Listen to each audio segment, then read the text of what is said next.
I want to give you an overview of how to use the compound interest calculation tool that I provided to you in Moodle. We'll start by looking at an example from our textbook.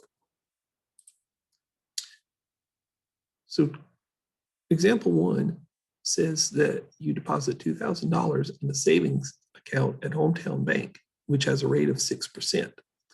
And they want you to calculate both the amount of money after 3 years that for the interest compounded once a year, and to find the total interest that was generated.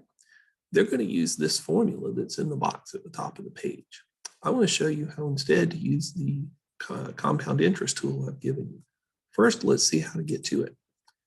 So you log into our Moodle course, and if you scroll down to Unit 3, and you click the link for financial calculations,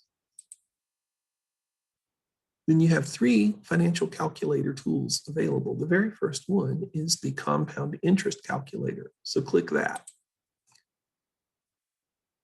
When you click that, you actually get a pop-up box that looks like this.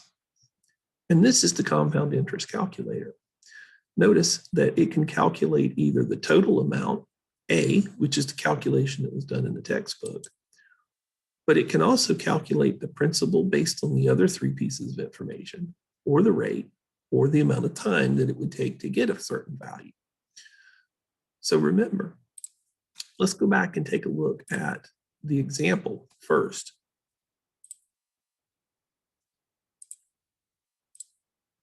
So the example was that we're depositing $2,000 at a 6% interest rate that is compounded once a year.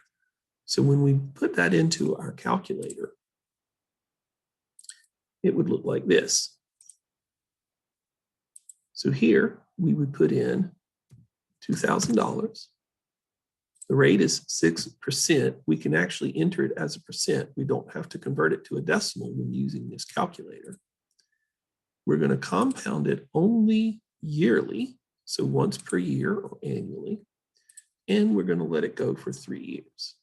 So once we've filled in and made all those choices, we just click calculate, and we get the answer here. Now, one of the nice things that this calculator does for you is not only does it give you the A, which is $2,382.03, the same that it was in the book, it also automatically subtracts out the principal and gives you just the interest of $382.03.